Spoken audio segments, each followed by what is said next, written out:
with Sam Seder. The destiny of America is always safer in the hands of the people than in the conference rooms of any elite. Sam Seder. They are unanimous in their hate for me, and I welcome their hatred. We must guard against the acquisition of unwarranted influence, whether sought or unsought, by the military-industrial complex. The Majority Report with Sam Seder. Ever get the feeling you've been cheated?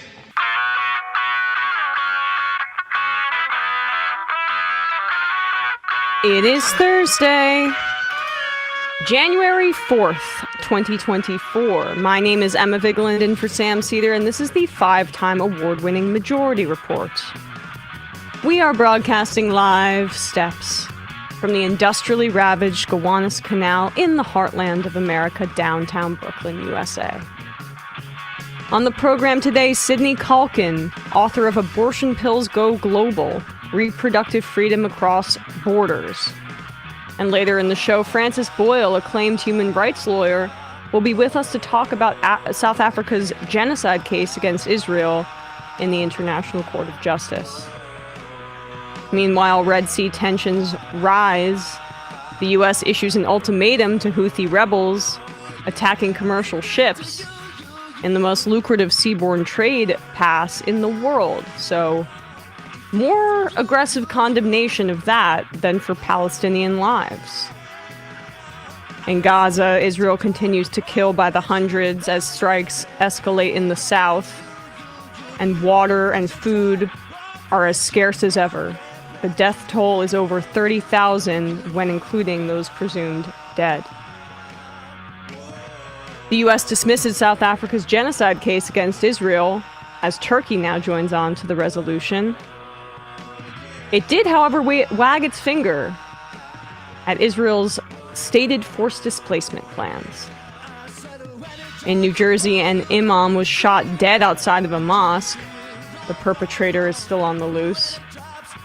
But, college campuses. Ilhan Omar introduces a bill to block arms sales to Saudi Arabia and the UAE. The first trove of Epstein documents have been released, implicating Bill Clinton and Prince Andrew as expected, but more are to come. House Democrats release evidence showing Trump took close to $8 million from foreign entities while in office. Pocket change. Trump asked the Supreme Court to let him back on the Colorado ballot. Lena Khan's FTC blocks a healthcare giant from buying more ad tech. It is the fourth merger killed in less than a month by the FTC. Schumer expresses optimism about a deal to avert a government shutdown. The first deadline's in around 2 weeks. The DOJ sues Texas over its law that lets cops arrest people they suspect of having crossed illegally. And lastly, DeSantis' crank Surgeon General calls for a halt on COVID vaccinations, falsely claiming that they change your DNA. All this and more on today's Majority Report. And it's just like to make that claim amidst this latest COVID wave where we're still seeing hospitalizations. We're like, there's a map of New York City right now and the wastewater and the tracing of COVID, and it's just everywhere. It's just everywhere, and no one seems to care. But hello to Matt, because it's just us in the studio today. Happy Thursday to you, Emma. Happy Thursday. We have a great show. I'm looking forward to both of our guests. But let's start here, because a second Biden administration official has now resigned in protest over Biden's unbridled support for Israel in its war crimes in Gaza. We first saw the Josh Paul, who worked at the State Department, resign over the fact that arms transfers, according to Paul, typically go through a process where the United States, at least in theory, and again, like, we give arms to many countries and we do what we want to do in the end, but there is at least some sort of like process to determine, are these weapons, is this aid going to be used to commit war crimes? Or to kill innocent civilians. Yeah, we do have certain, I guess, standards or procedures that Israel doesn't need to follow. And that was his central claim. He had spent like more than a decade in the State Department and resigned in protest over what he saw was just essentially a blank check to Israel. Now, this is a bit of a different case because this Biden administration official was a political appointee, someone who had worked on the Biden campaign, and he'll speak about this here, a true believer. But this Biden official who resigned, Tariq Habash, is a first-generation Palestinian American. And he was an appointee under Biden in the Department of Education. This is him on Joy Reid's show last night, who I just want to give Joy Reid credit because she was one of the first mainstream MSNBC hosts to really, or like daily MSNBC hosts. Of course, Mehdi Hassan, now out of his show, has been excellent. But, you know, of the nightly anchors, Joy Reid has done an admirable job. Yeah, as far as I don't, watch MSNBC, but as far as I've seen, she's been there pretty much early on, giving good balance that you don't often see on cable news. And so she had him, Tariq Habash, on to explain why he made the decision to resign. What was the final straw in saying, I can't stay here anymore? You know, Joy, I worked on the administration's agenda for the last 3 years. I volunteered on the campaign, helping shape the education policy agenda, and we've done a lot of really great work. Unfortunately, all of that great work has been completely overshadowed because of the president's complete unwillingness to demand an immediate and permanent ceasefire. And it is creating immense danger for millions of Palestinians in Gaza, but also for Americans here at home. Yeah, and you cited in your letter some of the sort of restatements of false information that have dehumanized Palestinians. That would include President Biden, who did repeat early on, some things that turned out not to check out, that accused Palestinians of, or accused Hamas of, but also just saying he didn't believe the numbers of Palestinian dead, which the UN believes. How did that feel just as a Palestinian American to hear the president say, I don't believe it? I mean, it's heartbreaking. It hurts. It is a dehumanizing thing to hear from the president of the United States, someone who you worked so hard to campaign for and elect and support his policies, that, your life is not valuable. Your identity means less than other people's identities, and it's okay that tens of thousands of people who look like you and who have similar backgrounds and heritage are dying and being massacred. And that hurts. What was the reaction? What reaction did you get from Secretary Cardona when you handed him this letter? The secretary was extremely understanding. He was very supportive. I think he always talks about putting faith and family first before work. And, he was extremely empathetic. He cares about me. And I appreciate that. I've gotten that type of support from across the administration, from colleagues at the Department of Education, but also colleagues in other areas of the government who have been wanting to speak out and who have been interested in dissenting. Do you get the sense that there are a lot of other people in the Biden campaign and in the administration who feel the way you do, that are maybe not saying anything? Yeah, absolutely. I think a lot of people are saying something. I think that we've seen hundreds of State Department officials sign on to numerous dissent cables that were leaked. We've seen USAID officials, we've seen White House staff, we've seen interns, we've seen hundreds of officials across the administration from dozens of agencies. This is a pretty commonly held position by a lot of the biggest supporters of the president, and the majority of American voters support a ceasefire, but the president's unwillingness to move on this policy is deafening, and it hurts. How do you square that? Because Biden really is the empathy guy, right? Empathy is kind of his superpower. It's the thing he's known for more than almost anything else. Her superpower. It's a little silly, but overall, again, credit that is at least how Biden brands himself, and I think that's notable as well. I can't imagine. I think about this all the time. We had a Palestinian American caller call in just 2 days ago, and we've had multiple Palestinian Americans call into the show before, to speak about the pain that they're experiencing. And the idea that, one, your tax dollars are going to the slaughter of your ancestors or people that you may actually even know, is heartbreaking in and of itself. And then put yourself in the perspective of somebody like Tariq here, who worked for Biden on the campaign trail, who believed in a kind of like liberal world philosophy at the very least, and who decided that he was going to dedicate his life to working to educate, or working in the Department of Education, to being a public servant in that way. And to have, I'm sure, conversations with his younger colleagues behind the scenes, because we see this generational divide in sympathy for the Palestinian people, and hundreds of other members of the administration sending dissent cables saying, please stop this. And it falling on deaf ears because of how ideological this is for Biden. And I think that it becomes more and more clear by the day as the death toll rises. This was his resignation letter. He posted it on Twitter. And frankly, we need a few more of these officials to go public like this, not just private dissent cables, I think. In places like the UK, there's a tradition of these kind of resignations and protests, and the United States doesn't seem to have that quite yet. So even more credit to Tariq here, but this is what he had to say.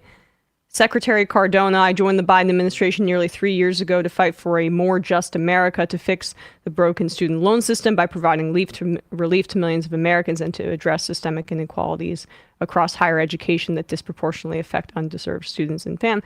He explains a little bit about his background as a Palestinian America, blah, blah, blah, condemns things. Maybe we can just go to the second page here, or the bottom at least. Yeah.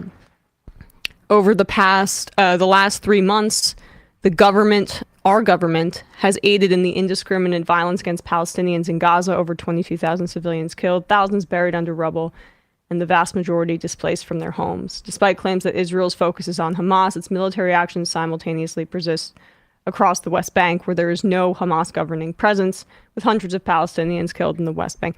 This is a lot of what we've discussed. It's depressing that like people have he has to lay this out. Yeah, have to rehearse basic reality that our media can't really even like keep an eye on. Like, oh, West Bank violence is on the rise, and yet we're told this is all about Hamas. Well, of course, that's not Hamas. So. Yeah, I mean, there's, I'm sure, an impulse for a lot of people in the administration. One, for primarily for their own careers, which makes total sense. Like, people are worried about their own futures.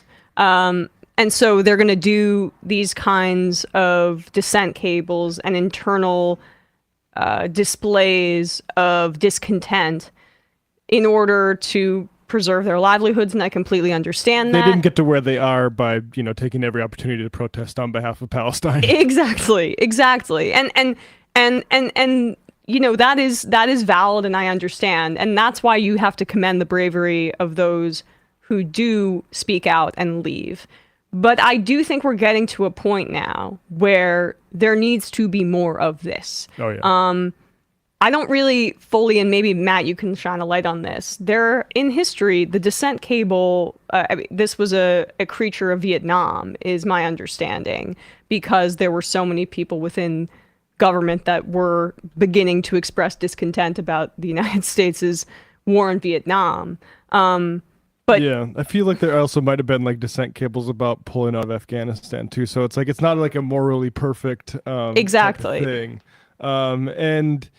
And so I'm just hoping there's a bit of a shift and people begin to realize they can use their voice. And I think I do think we had callers call in and say they talked to Fetterman staffers and had a very emotional conversation with them. Like, the actual business of running a congressperson's office requires a lot of people who are politically tuned in and who, some of them are like unrepentant and think like, Israel's got to do what it's got to do. And, those people probably are the chief of staff. But a lot of the lower level people, they don't want to support this sort of stuff. So I think calling your representatives and appealing to their office and, this sort of thing should, like, the best argument they have now is like, why is everyone so obsessed with this? Which is like, just a morally unserious thing to say. Yeah, People are a little bit obsessed with the genocide that we're funding. Yeah. So, and we will be speaking about that case and why, in my opinion, South Africa's case meets that criteria with Francis Boyle in a bit. But first, a word from one of our sponsors, ExpressVPN. Does it make sense that the same company who controls half of online retail also passively eavesdrops on your private conversations at home? What about the idea that a single company controls 90% of internet searches, runs your email service, and gets to track everything you do on your smartphone? Big tech is more powerful than most countries are, and they profit by exploiting your personal data. It's time to put a layer of protection between your online activity and those tech juggernauts, and that's why I use ExpressVPN. Look, we all want antitrust. We all do. We want to break up big tech. But for now, we have ExpressVPN, and that can protect you in the short term. It's the easiest way to browse safely, securely, and just better. Right now, go to expressvpn.com/majority, and you can get an extra 3 months of ExpressVPN for free. ExpressVPN. You can get it for free at expressvpn.com. Not for free, but for an extra 3 months for free at expressvpn.com/majority. Think about how much of your life is on the internet. Sadly, every site that you visit, video you watch, or message you send gets tracked and data mined. I mean, literally every website I go to now is cookie obsessed. And it's basically telling me, oh, we're going to track you if you don't go through this complete procedural step to stop cookies. And even then, they're still doing a little bit of it because they have necessary ones. ExpressVPN can protect you from these things. But when you run ExpressVPN on your device, the software hides your IP address, something big tech can use to personally identify you. So ExpressVPN makes your activity harder to trace and sell to advertisers. ExpressVPN also encrypts 100% of your internet data to keep you safe from hackers and eavesdroppers on your network. That's why ExpressVPN is rated #1 by Wired, CNET, TechRadar, and countless others. What I like most about ExpressVPN is how easy it is to use. You can just download the app on your phone or your computer, tap one button, and then you are protected. It's easy. It's very easy. So stop handing over your personal data to big tech and the big tech monopoly that mines your activity and sells your information. Protect yourself with the VPN that I trust to keep me safe online. Visit expressvpn.com/majority. That's expressvpn.com/majority to get 3 extra months free. expressvpn.com/majority. Go there right now to learn more. expressvpn.com/majority. All right, quick break, and when we come back, we'll be speaking to Sydney Calkin.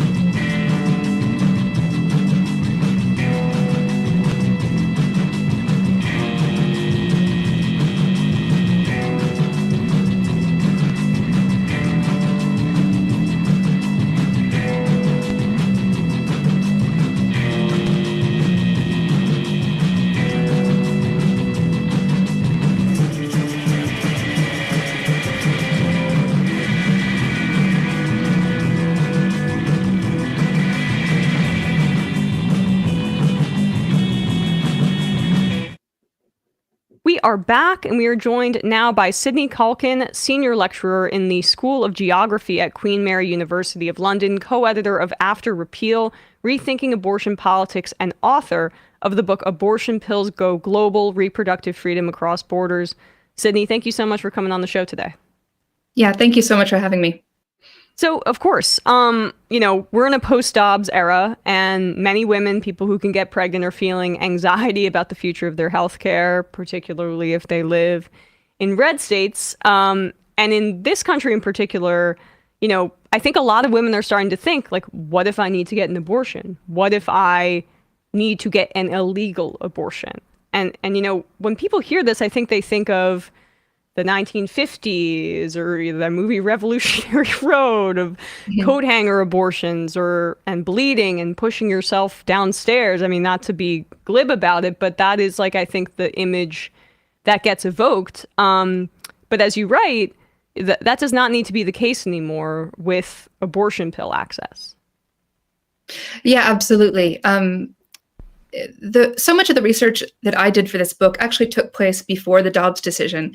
And basically, the work that I was doing was looking at in a country where, when Roe was in place, abortion was constitutionally protected, and yet it was unavailable in practice for so many people. So self-managed abortion was already a reality in the US before the Dobbs decision. The post-Dobbs bans that we're seeing and the restrictions that will continue to come down are going to make it the go-to method of abortion for many people. But it was already the reality for many, many Americans who were seeking abortions before the Dobbs decision. But as you say, self-managed abortion is not the so-called coat hanger abortion of the past. In fact, it's a very safe and accessible method of abortion that's used across the world.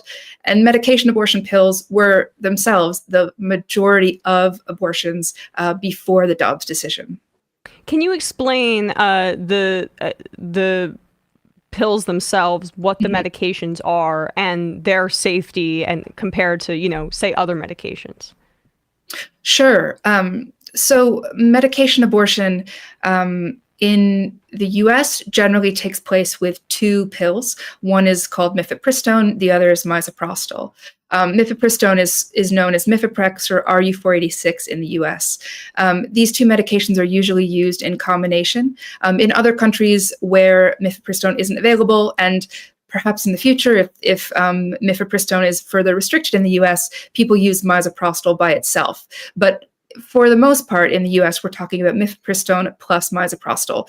These medications are extremely safe. The safety has been what's been at issue in this Supreme Court case. Well, it's been working its way through the courts. It'll be at the Supreme Court soon. But these drugs are as safe as any other medication that the FDA approves. By a lot of measures, they're safer than medications like Viagra, for instance, but of course, they're subject to much, much more regulation. The kind of medications that people use to self-manage abortion when they do it outside of the law are often the same pills that are available in other countries across the world. It's just that people in the US, when they live in restrictive states, they have to get them through other methods that might be online or might be through activist groups.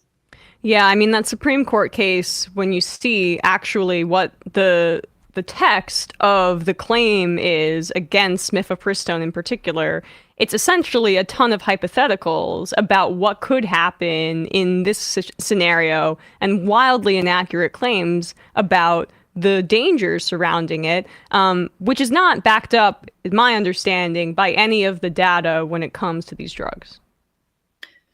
No, definitely. I mean, the irony is that the claims about safety in this case, as you say, they're very overblown. The irony is that medication abortion for self-managed abortion has dramatically transformed the safety of illegal abortion around the world. So people who live in countries with restrictive laws can use medication abortion for self-managed abortion, even if they're, not able to go into a hospital or a clinic for that abortion because of their local laws.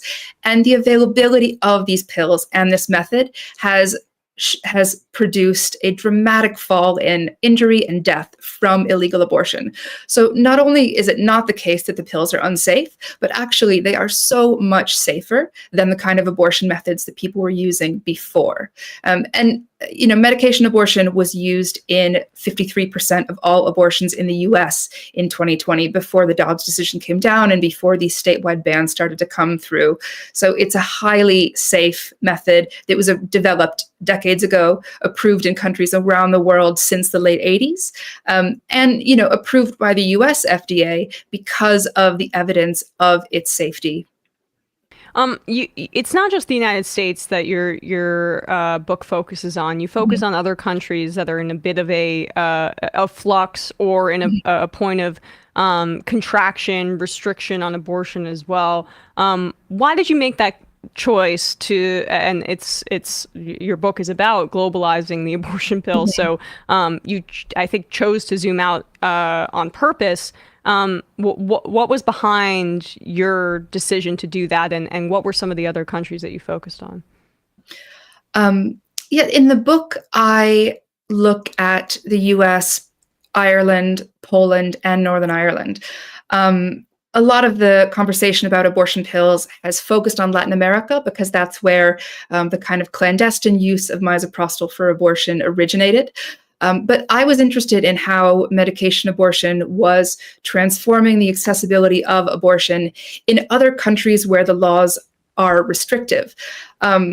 The interesting thing is that I started this work back in 2016 when the legal landscape looked so different in many of these countries. You know, when I started this work, Roe versus Wade was still the law of the land in the US.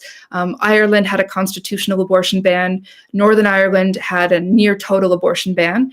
And Poland had restrictions, but fewer than it does now. Fast forward to 2024, and we see, you know, in the US, increasing numbers of state total abortion bans or near total abortion bans. Poland tightened its laws. By contrast, in Ireland, there is a relatively progressive abortion law that allows abortion without regard to reason up to 12 weeks. And in Northern Ireland, it's been decriminalized. So these countries have seen a transformation in the years during which I studied them. And I make the case in the book that medication abortion has been an important driving factor in changing the politics of abortion in those countries where we've seen progressive changes. And in countries where we've seen the rollback of reproductive rights, medication abortion has been a lifeline for people that has allowed them to continue to access abortion, you know, regardless of what their local laws say. It reminds me a bit of how, you know, AIDS drugs were smuggled into the country in the late 80s and 90s, I believe, in the United States over the Mexico-U.S. border, because the FDA was, you know, dragging its feet essentially on treating people who were dealing with HIV/AIDS because of homophobia, and then also, you know, administrative issues as well. But like, you know, these are drugs that can save people's lives and change people's lives that are subjected to these kinds of moral, religious, fundamentalist, and I say moral in like their terms, not in in reality, kind of handcuffing that is completely needless, but we're still dealing with these kinds of religious fundamentalist perspectives decades out. I think it's a fascinating parallel, the one you make with AIDS drugs. And in fact, it's one of the things that sparked my interest in this topic. I was interested in how these medications move. Where do they originate? Who makes them? How do they get from A to B? And the kind of the buyers clubs that you talked about, you know, who we associate with moving those drugs for HIV/AIDS, have a lot in common with the self-managed abortion movement today in the way that they develop fairly sophisticated systems for identifying where drugs are manufactured, quality, reliable producers of those drugs, routes through which they can be moved, and very sophisticated systems for understanding the different customs and border regimes and the geography of abortion through which these pills can get to people who need them. Right. And you highlight a lot of these groups as well, these feminist groups, others, organizations led mainly by women in order to source these medications, procure them, provide them for people in need. What was it like covering some of these groups, and what were some of the people that you interacted with in your journey in writing this book? In the book, I talk about a few different feminist activist networks, some of whom will probably be familiar to your viewers because they've been in the news a lot in the US. Like one of them is Aid Access, which is the sort of American-facing branch of the Women on Web, Women on Waves organization. But there's others like Women Help Women, the Abortion Without Borders Coalition, etc. They're fascinating groups of activists, and they are linked up across borders in such interesting ways. A lot of the same faces reoccur in a lot of these different groups because the needs for abortion pills are so similar across borders, and the kind of tactics that people develop in one place to move pills can be useful in other countries when that legal landscape changes. The thing about the self-managed abortion movement, that I think is maybe the most kind of revolutionary that I want to share with your viewers is this idea that the self-managed abortion movement is grounded in this sense that access to pills today creates a legal change in the future. So these activists are quite skeptical of an approach that prioritizes the courts or legislatures because they think that, well, first of all, they don't think that really any abortion laws are good abortion laws. They think they always end up criminalizing someone. But they also think that creating access to pills on the ground right now will trigger change in public attitudes, change in beliefs about abortion, will trigger realization that abortion is a normal, fact of life. Many people go through it. And that will eventually lead to legal change. So they want to have change now, access now, and produce, better laws and better legal outcomes in the future. But they don't want to wait for that to happen. Right. And I mean, it's not just, I would say, normalizing self-medicated abortion, but for me, I hope this is not like too radical, but it's just normalizing illegal abortion, and normalizing this kind of process where we're later in our program, we'll probably cover some of the claims by Republican Speaker of the House, Mike Johnson, about fentanyl smuggling, where that he claims it's coming over the Mexico border, where the overwhelming comes through normal ports of entry in the United States because you can just send stuff through the mail. Obviously, fentanyl is a very dangerous drug that does not have this kind of usage, but you can kind of apply some of those networks to circumventing some of these religious fundamentalist controlling laws in states in the United States. It's another interesting parallel, and it's also one that I thought through in the research for the book, because I was interested in how do medication abortion pills move through border control points in the US, and how is it the case that these pills pretty reliably get to their destinations in the US. There's simply too much mail to be searched. The medications simply can't be stopped. We hear a lot about this in a kind of narcotics and opioids control situation. But in fact, Americans rely so much on medications that come through the mail. We hear so much about people traveling to Canada or to Mexico to get drugs or medications, or using mail order pharmacies. It's already quite an established, inbuilt part of the way that people manage in the American healthcare system is to look abroad for their medications. And to your point, I mean, medication abortion as well means that in these states and in other places as well, where there are these restrictions, or if they're in a rural area, people who may not be able to travel, people who may be disabled, or people who do not have the funds and the ability to take off time for work to go to multiple doctor's visits or to go out of state. If you're in a very restrictive state, medication abortion being sent through the mail does solve those problems to a degree. Yes, and that goes to a point you made earlier I didn't address, which is the self-managed abortion movement. They're also quite critical of medicalization of abortion that imposes a lot of different forms of control by doctors, or puts in new forms of gatekeepers who can decide whether an abortion request is legitimate or whether it's not legitimate. Part of what's revolutionary about self-managed abortion is that it lets people make their own decisions about if they want to have an abortion, how they want it to proceed, where they want it to happen, etc. So I said that this movement is interested in creating access to medications now and then legal change later. But the kind of legal change they're interested in is primarily decriminalization, right? It's not a desire to reimpose medical or clinical controls on abortion. In fact, a lot of different wings of this movement feel that demedicalizing abortion, destigmatizing it, moving it outside of clinic and hospital spaces gives abortion seekers more control over their bodies and their lives. Sydney Calkin, the book is called Abortion Pills Go Global, Reproductive Freedom Across Borders. We will put a link to your book in the description wherever people are listening to or watching this, and at majority.fm. Sydney, thank you so much for your time today. I really appreciate it. Thank you very much. All right, folks, quick break, and when we come back, we'll be speaking to Professor Francis Boyle.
We are back, and we are joined now by Professor Francis Boyle, human rights lawyer who has previously argued and won in front of the International Court of Justice, professor of international law at the University of Illinois College of Law, and author of many books on these topics as well. Professor, thank you so much for coming on the show today.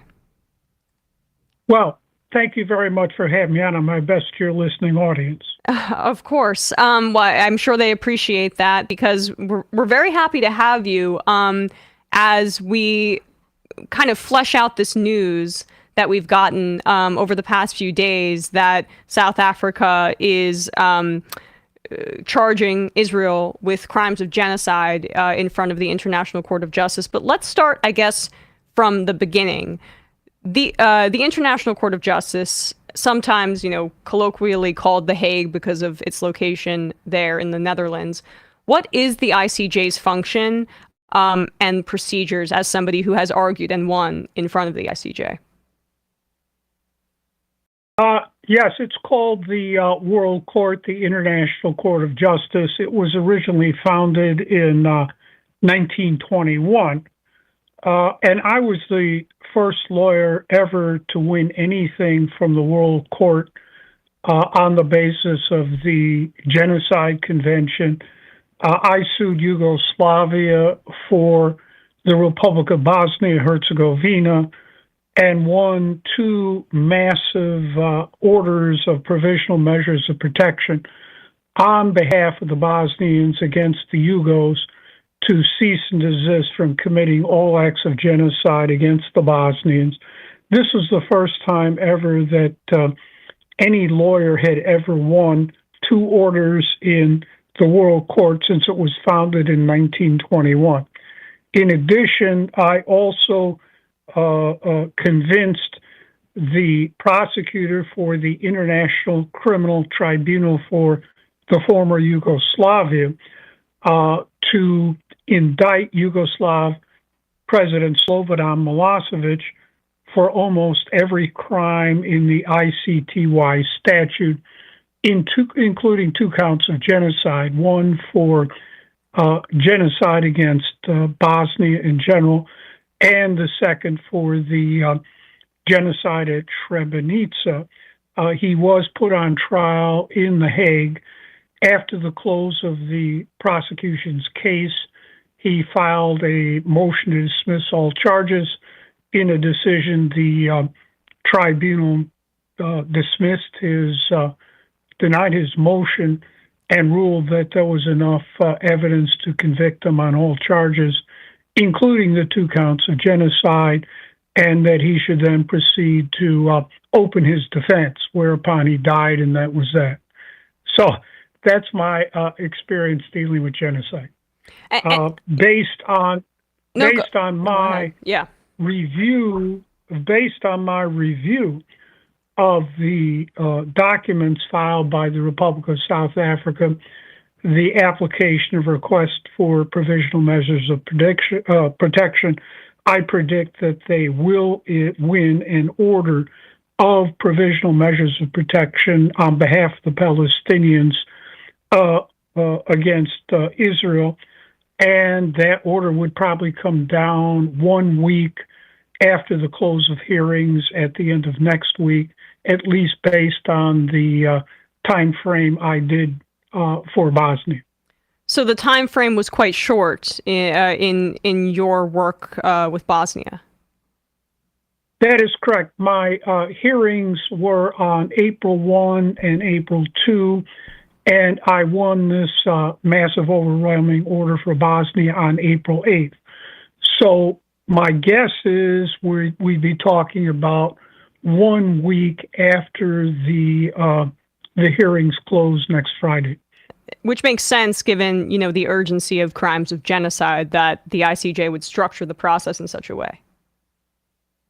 That is correct. They're supposed to deal with this matter as urgently as possible. So, how does this charge differ from the war crimes charges that are currently in front of the International Criminal Court? If you could give our audience a sense of the difference in those two bodies and why this is a seemingly, from my reading, a process that's going to more likely yield some relief for the Palestinians who are undergoing, unimaginable death and horror at this moment. Yes, the International Criminal Court, which is also located in The Hague, is rotten, corrupt, and despicable. After Operation Cast Lead in 2009, I advised the Palestinian President Mahmoud Abbas to accept the jurisdiction of the International Criminal Court and prosecute highest level officials of the Israeli government. That was 2009.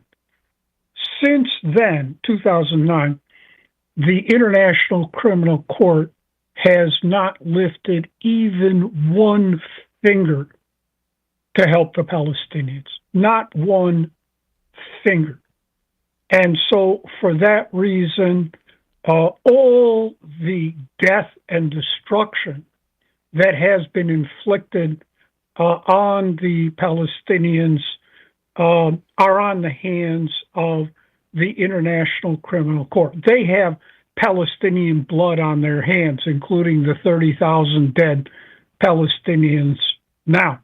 If they had acted after 2009 to start indicting Israeli officials, I don't believe any of this would have happened. So for this reason, since the ICC has done nothing since 2009, we launched a campaign to take this matter to the International Court of Justice that will act.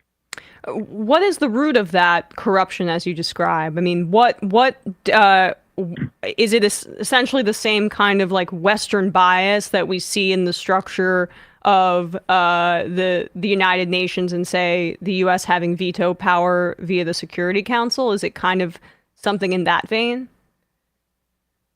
Yes, the United States government puts pressure on the ICC. And then, in addition, its primary funders there are European NATO states. And, of course, most of them support the genocide that Israel has been inflicting on the Palestinians for quite some time. He who pays the piper calls the tune there at the ICC.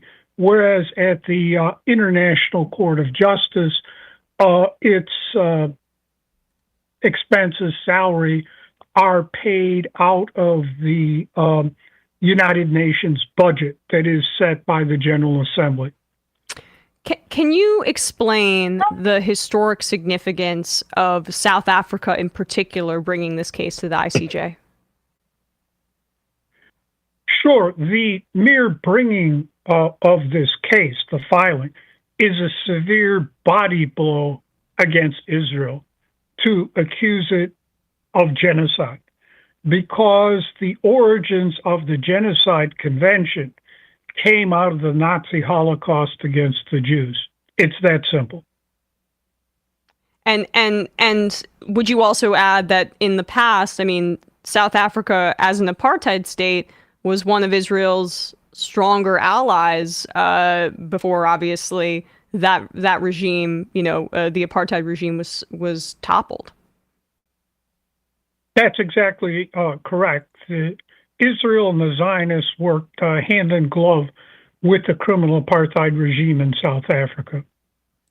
And in terms of this case in particular, you believe that in a short period of time, a few weeks at this point, once this process concludes, that you believe that South Africa's case that they will win in the ICJ, or at least a charge will be levied against Israel.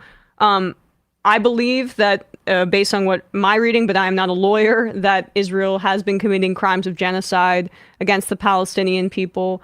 But from your legal expertise as a human rights lawyer, why do you think that this case has so much merit? Well, as the case in the Bosnians, once I won that order from the World Court, it was undeniable to the entire world that genocide was going on against the Bosnians by the Yugos, and the world had an obligation to prevent that genocide. I believe the same thing will happen here. If you read the application and request for provisional measures by the Republic of South Africa, it's outstanding. Obviously put together by a team of first-rate international lawyers. Indeed, it's better than what I did because I did it all by myself. I didn't have a team of lawyers. I did the best I could as one man. So here you have an entire team of first-rate international lawyers working for South Africa, and they put together really outstanding application and request for provisional measures of protection. So if I could win those orders, those two orders all by myself, I'm confident the South African team is going to win. I want to play for you a short audio clip from yesterday where White House National Security Council spokesman John Kirby was asked specifically about this case, Israel being charged by South Africa with genocide in the International Court of Justice. He responded dismissively, and I'm going to play this for you, Professor, and if you could give your thoughts afterwards. South Africa's filed this 84-page lawsuit against Israel, accusing them of genocide. Israel says that this is blood libel. Does Washington agree? And where does this put Washington and Pretoria? We find this submission meritless, counterproductive, and completely without any basis in fact whatsoever. So meritless, counterproductive, and completely without any basis in fact whatsoever. What is your assessment of that claim by John Kirby? Well, Kirby is a retired naval admiral and a PR flack. He's not a lawyer. But the reason he said this is because the Biden administration has aided and abetted Israeli genocide against the Palestinians. And if you read Article 3, Paragraph E, it criminalizes complicity in genocide. So right now, as of today, since certainly October 8th, the Biden administration has been complicit in Israeli genocide in violation of the Genocide Convention itself, and also in violation of the United States government's own Genocide Convention Implementation Act. And in response to that, my friends at the Center for Constitutional Rights and the National Lawyers Guild have filed a lawsuit against Biden, Blinken, and Austin for violating not only the Genocide Convention, but the U.S. own Genocide Convention Implementation Act. It's a felony. So they're guilty here, too. And complicity in genocide. And what are the charges of genocide that are defined by the United Nations and international law that Israel is specifically in violation of? Right. Those can be found in Article 2 of the Genocide Convention, first paragraph A, killing members of the group. Right now, my guess is we have just short of 30,000 murdered Palestinians. By comparison, in the Bosnia case, the International Court of Justice in the final judgment on the merits in 2007 ruled that even the 7,000 murdered Bosnian Muslims at Srebrenica were genocide. So we're talking now a multiple of 3 to 4 of what the World Court already found was genocide. Second, causing serious bodily or mental harm to members of the group. Well, we have latest reports, maybe 40,000 Palestinians wounded. That's bodily harm.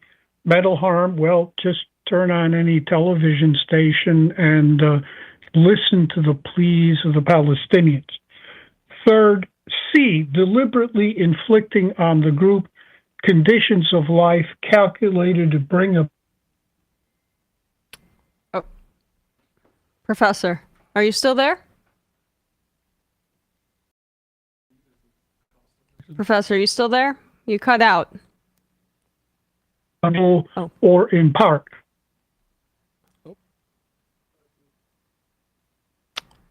Professor Boyle? Oh, Stan. Oy, that's really unfortunate. Professor, I believe your phone, if you can hear me, your phone cut out. Oy. Okay, we are going to take a quick break, and we'll be right back.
We are back. We have Professor Francis Boyle back on the line. Professor, when we lost you, you were at the third plank of where Israel meets the crimes of genocide. That is correct. Article 2, paragraph C of the Genocide Convention says, quote, deliberately inflicting on the group conditions of life calculated to bring about its physical destruction in whole or in part, unquote. Well, of course, we have the minister over there saying there'll be no food, no water, no fuel, no medical supplies, etc. And another official saying they were going to reduce Gaza to Auschwitz. So that gives you a pretty good idea of their genocidal intent. We all know what happened at Auschwitz. And then finally, imposing measures intended to prevent births within the group, paragraph D. Well, we already know there's a minimum of 4,000 dead Palestinian children. There are thousands of Palestinian women who need to deliver babies, but all the hospitals have been destroyed.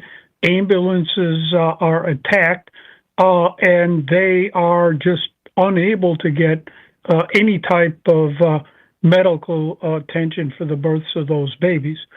So you could read the South African application. It's on the World Court website, and they have all the documentation in there since December 29. After December 29, it's gotten worse and progressively deteriorated.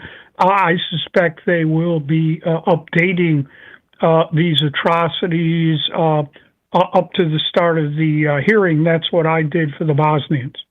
So, in other words, the charge that this case is without merit and evidence is essentially bunk, because it seems to me, based on what you're saying and my cursory reading of this case, that there's quite a bit of footnotes and evidence presented.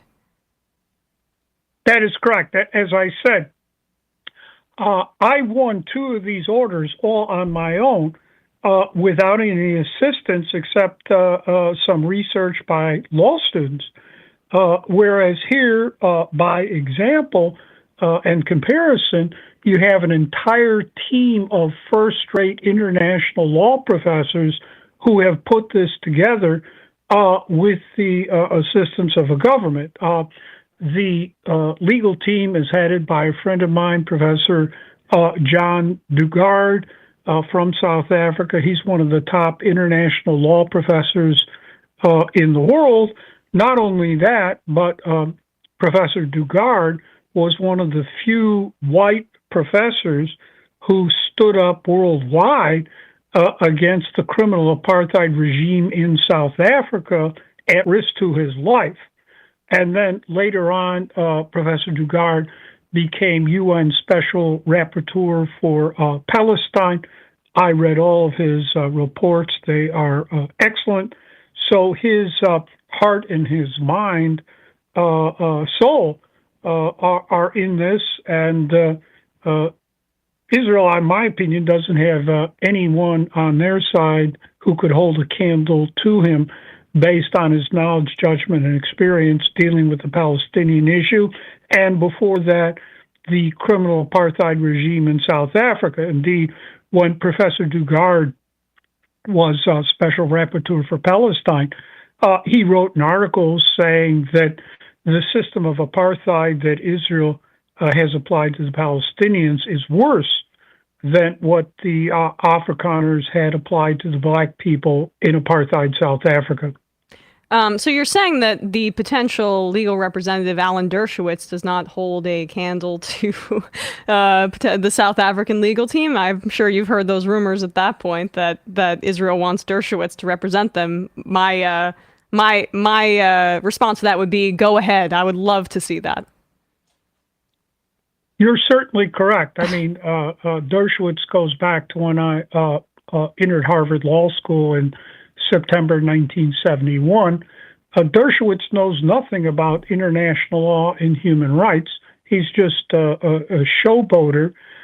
Indeed, I debated Dershowitz over the BDS matter and clobbered him. And during the course of the debate, Dershowitz admitted that I was the expert on international law and human rights. Indeed, he at the Kuala Lumpur War Crimes Tribunal, I was there to prosecute Israel for genocide, crimes against humanity, war crimes. Dershowitz chickened out. At Harvard Law School, we used to say that the most dangerous person in the world, place in the world, is standing between Dershowitz and a TV camera crew. So I think that's great. Let Israel sign up Dershowitz. They will be committing their own goal right there, sure, to borrow a hockey or soccer term. Absolutely. Lastly, before we let you go, we have a viewer question that says, overpaid engineer writes in, what happens if Israel ignores any ICJ orders? Well, South Africa will take it to the Security Council for enforcement. If the Americans veto Security Council enforcement, which they will probably do, based on their veto in the Nicaragua case, South Africa can then take it to the UN General Assembly under the Uniting for Peace resolution and have the UN General Assembly adopt severe sanctions against Israel, which would include, for example, suspending Israel from participation in the activities of the UN General Assembly, exactly what they did to the criminal apartheid regime in South Africa, and exactly what they did to the genocidal Yugoslavia, my opponent. Second, the General Assembly can admit Palestine as a UN member state. Right now, Palestine is a UN observer state, just like Switzerland was before it became a full-fledged UN member state. Historically, no UN member state has been destroyed, and it's obvious that the Netanyahu government, all its ministers, want to destroy Palestine and the Palestinians. Third, the UN General Assembly could set up an international criminal tribunal for Israel under Article 22 of the UN Charter.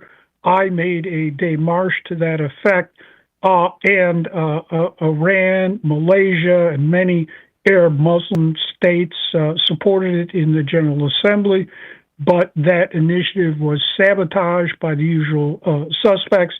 But I would hope the General Assembly, under these circumstances and with an order, will return to International Criminal Tribunal for Israel. And then finally, the General Assembly could recommend UN member states adopting comprehensive economic sanctions against Israel under the Uniting for Peace resolution. Right now, today, North Korea is subjected to an extremely harsh regime of economic sanctions against it that were imposed by the UN General Assembly under the Uniting for Peace resolution. So the same thing could be done to Israel. Well, can't thank you enough for your time and working through the technical difficulties with us. Professor Francis Boyle, human rights lawyer who's won in front of the International Court of Justice, professor of international law at the University of Illinois College of Law, and you can look up his many books as well. Thank you so much for your time today. I really appreciate it. Well, thanks so much for having me on, and at least to explain to your audience what's going to happen here. I appreciate it, and I do hope that the world holds Israel to account. Thank you so much. Thanks. Bye-bye. Bye. All right. I'm so glad we were able to have him on. Yeah, even worth some of our tech issues there. Given his pedigree, and I'm hopeful that he's correct, that this is how. I appreciate people who have tried things in international courts, and also who have I don't know what cleaned his clock, or I'm not sure what he said about destroyed Alan Dershowitz. Either way, Dershowitz in a debate. That's great. He joins good company in Norm Finkelstein, who if anyone wants to look that up, it was like 2002, 2003 or something like that. His debate where he, it's so funny that Dershowitz is, on the F Claudine Gay bandwagon, when Norm in that debate points out how Dershowitz just basically plagiarized so much of that pro-Israel book, allegedly, from, I forget whatever Zionist writer. Almost like it's not about plagiarism. Almost like, and we will talk a bit about that, I think, in the fun half. I find that story enraging and interesting. We rely on your support here at the Majority Report to bring you interviews like this. If you would like, it would be very nice if you could become a member at jointhemajority.report.com. You can buy our merch. We got some fun shirts, dog collars, all that good stuff at shopmajorityreportradio.com. We've got to synchronize these URLs a little bit. Sam, what about cucknation.com? Yeah. Sam feels like more is more voluminous with the URL strategy, but I feel like we could tighten maybe that up. A little bit. ADHD might be a better term for that. Yeah, I mean, we all possess that to a certain degree. I mean, certainly I do. Anyway, please support the show if you can. We would really appreciate it. Matt, what is happening on Left Reckoning? Left Reckoning, what's happening is Emma Vigeland was on the show. We talked about, John Fetterman and how we can't really focus on anything besides what our government's doing in support of Israel's genocide. So patreon.com/Left Reckoning. We also, David and I talk about stuff in the post game, but that's the main stuff I remember. So check that out. It was a fun time. It was. And on ESPN, Bradley, before he left for vacation, and I went deep into the college football semifinals, which were both, really fun games. I waxed poetically about Michael Penix Jr. We spoke about the Eagles' collapse, David Tepper being a tempestuous billionaire psycho, all that good stuff. Lamar Jackson for MVP, youtube.com/ESPN show. And whoa, look at that. My two friends, Brandon and Matt Binder. What's up, guys? Hey, Emma. What's up? How are you? Yeah, Happy New Year, everyone. I know. I haven't seen you guys in longer. Yeah, we haven't had this. You guys had it. Well, you guys had a Thursday without me a couple weeks ago. Yeah, exactly. Haven't seen you guys all year. Get out. I remember being in elementary school and somebody said to the teacher, see you next year on December 20th or whatever, and I thought it was the funniest damn thing. Oh yeah, it's very funny. And Binder still thinks that. I mean, you have kids, so listen. I officially make dad jokes. I can't help it. Yeah, exactly. That's the thing about dad jokes is partly it's just kids haven't seen these before, so you can basically reuse all the jokes over again. Recycling. Wow. Plagiarism. Resign. We'll talk about that in the fun half. Matt Binder, what is happening on Doomed and Scam Economy? Yeah, sure. So this week I did a New Year's, so I did a call-in focus show. Listeners called in, talked about numerous issues that have started off with the new year and obviously ongoing things as well. You can check that out at youtube.com/Matt Binder. And next week I will be in Vegas at CES. So there will be the CES show after that, where I go over what I saw and basically ruthlessly mock anything stupid in the tech world that I saw there. Oh, you're about to be proven wrong by AI. There's going to be some new AI thing that everyone's it's going to be. Last year was all metaverse related stuff, and I feel like we're all living in that now. Right, everyone stopped caring about that, and now it's all about AI. So I'm sure there'll be a lot of AI stuff. I'm sure there'll be a lot of stuff that's marketed as AI that has absolutely nothing to do with AI. I'm looking forward to seeing a lot of that. The graphics. Is that allowed? I mean, they do it. I mean, when I was not with sarcasm, of course. Oh, right, okay. Yeah, I guess my sarcasm meter's off today. I guess, yeah. They do it though. Brandon, what's happening over on the discourse?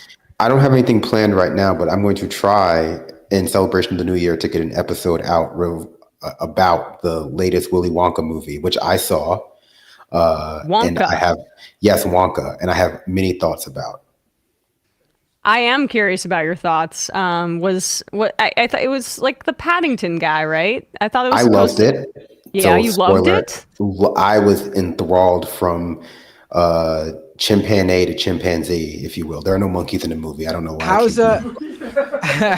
How's Timothy Chalamet as Wonka? I think it's fine. I'm not a Timothy Chalamet hater. I know he has a lot of haters out there. I do not count myself as one of them, Matt. I'm not a hater of his, but to me, he felt like an odd casting decision, being that the role of Wonka usually goes to someone who's a little bit, kooky, I guess. Yeah. The original Wonka portrayal scarred me. Like that scene at the end where he's like yelling at him. It's Gene like Hackman. Is that Gene Wilder? Gene Wilder. Gene Wilder. Yeah, I was gonna say Gene. I'm trying to wrong Gene. It's so weird that they even like. It's like people always make fun of or get angry when there's a remake or something. But like the Willy Wonka one is because Gene Wilder. I don't think there's ever been a more perfectly cast role than Gene Wilder as Willy Wonka. So whenever they try something with Johnny Depp or with Timothy Chalamet, I'm just like, why? Why are you doing this? It's like the one thing you shouldn't try to touch.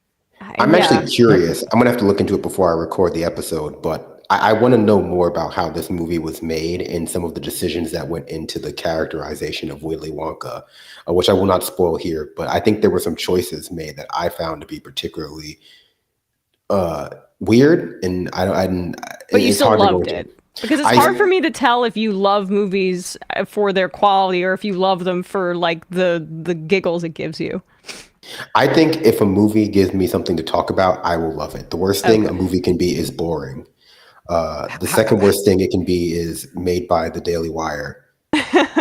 How's Hugh Grant as the Oompa Loompas? I mean, what bizarre decision. Well, see, initially I thought Hugh Grant being an Oompa Loompa was like, there's Hugh Grant needing some money. But then I watched it and I realized that it was written by like, someone within that British comedy world. His name is Simon Farnaby. So if you watch the Alan Partridge show, not Mid-Morning Matters, the new one, he's on that a lot too. So there are a lot of like British comedians. Olivia Colman's in it.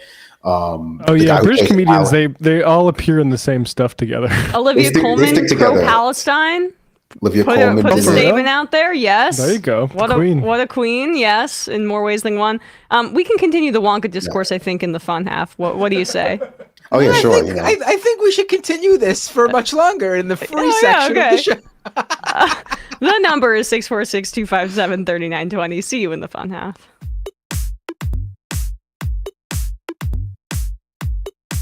Left is best. Jamie and I may have a disagreement. Yeah, you can't just say whatever you want about people just because you're rich. I have an absolute right to mock them on YouTube. He's up there buggy whipping like he's the boss. I am not your employer. I'm tired of the negativity. I'm sorry, I didn't mean to upset you. You're nervous? You're a little bit upset? You're riled up? Yeah, maybe you should rethink your defense of that, you fucking idiots. We're just going to get rid of you. All right. But dude, you want to smoke this joint? Yes. Do you feel like you are a dinosaur? Some good shit. Exactly. I'm happy now. It's a win-win. It's a win-win-win. Oh, hell yeah. Now listen to me. 2, 3, 4, 5 times. 847-906-501-457. 2, 38, 56, 27. 1/2. 5 8s. 3.9 billion. Wow. He's the ultimate math nerd. Don't you see? Why don't you get a real job instead of spewing vitriol and hatred, you left-wing Limbaugh? Everybody's taking their dumb juice today. Come on, Sammy. Dance. Ooh.